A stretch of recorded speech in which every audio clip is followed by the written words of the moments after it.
Hey listeners, it's Mandi from the Monomyth Diaries. We're pushing the pause button for May, June, and July. Taking a little time to breathe, reflect, and prepare for what's ahead in Season 3. While we're away, we'll be replaying some listener favorites, host favorites, and some of our most downloaded episodes. Conversations filled with honesty, heart, and transformation. Whether you're hearing them for the first time or revisiting the ones that stayed with you, we hope they continue to meet you right where you are. Be sure to mark your calendars. We'll return the first Tuesday in August with new voices, powerful stories, and meaningful conversations. We're also excited to announce that next season we'll be doing some giveaways, so be on the lookout for those announcements. In the meantime, we'd truly love to hear from you.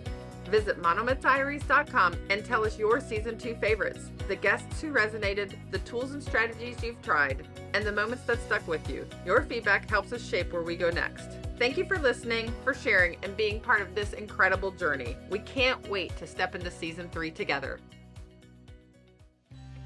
Hi, everyone, and welcome to the Monomyth Diaries, a podcast where ordinary people get to share their hero's journey. I'm Mandi. And I'm Rachel, and we'll be your host. We'll discover powerful insights, critical moments of growth, and much more. Thanks for joining us. We all have a monomyth to share, and someone out there needs to hear it. Welcome back to the Monomyth Diaries Shorts, where it's Take What You Like and Leave the Rest podcast. We want to personally thank Melinda for writing into the show. For those of you who haven't listened to my monomyth yet, I highly recommend going back and listening to it. I actually talk about Melinda in one of my episodes. She is my very best friend in the whole wide world. I practically grew up in her house. And one of the things that I loved about going to her house was it was just a very safe place. We still talk almost every day. Almost every day, unless one of us are on vacation. So Melinda has posed us the following question. I really appreciate how your guests are incredible individuals who openly share their journeys and life lessons. If you had the chance to sit next to any celebrity on a 3-hour flight and dive into their personal monomyth, who would you choose?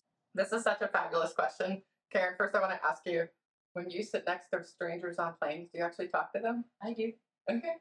I like to talk to people on planes. My husband will put his headphones in so that everybody knows he doesn't want to talk to them. That's my family too.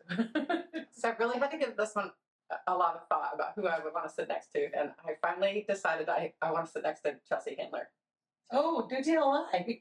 So Chelsea Handler, one, she's a comedian. And I think sitting next to a comedian on a plane would make the time go by really fast, right? Because sitting on a plane sometimes you're like, oh, I just want this flight to end, right? But also I think she has a fascinating story.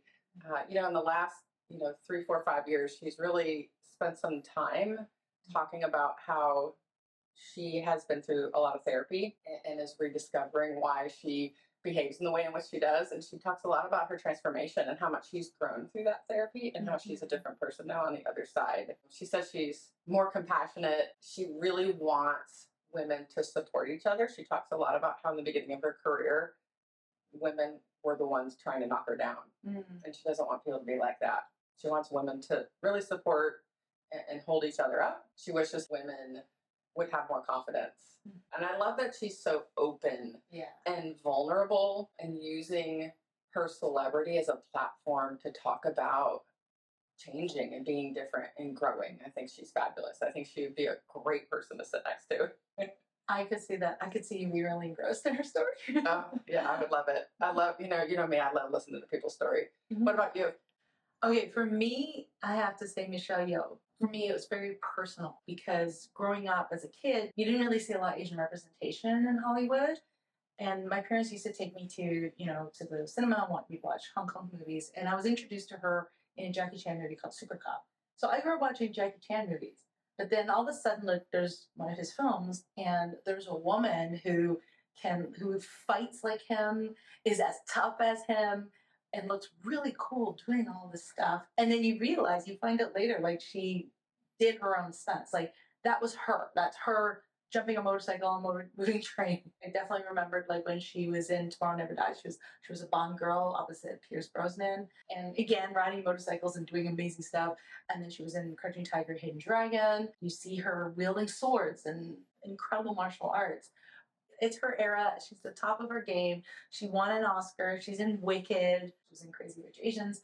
And I heard her interview where she shared she actually didn't start out wanting to be an actor or performer. She wanted to be a dancer. She was studying ballet. And when she was young, she suffered a career-ending injury and somehow got into acting. How do you go from a dance-ending injury to doing stunts? Yeah, especially because I'm sure that was devastating that she couldn't be a ballerina. I would love to know that story too. Yeah. How did she get from having this Injury in ballet. right and devastation? Yeah.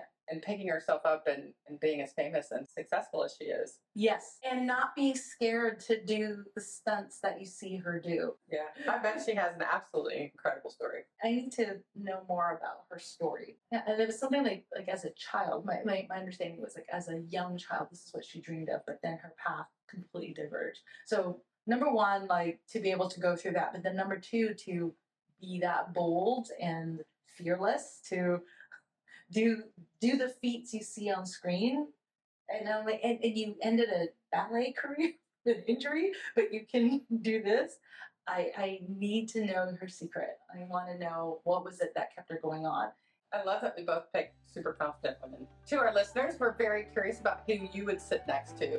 Feel free to drop your answers in the comments, email us, drop it in social media, wherever you're listening. And Melinda, we also want to know who would you want to sit next to for 3 hours? Thanks for joining us on the Monomyth Diaries. If this episode resonates with you or someone you know, we'd love for you to share it and spread the inspiration. Don't forget to follow us wherever you get your podcasts or on YouTube to stay connected. We'd appreciate if you could take a moment and rate and review the podcast. It helps us reach more people with stories of transformation and growth. You can visit us at monomythdiaries.com or text us directly from the show notes to reach out and keep the conversations going. Until next time, heroes, let's journey together through our monomyths.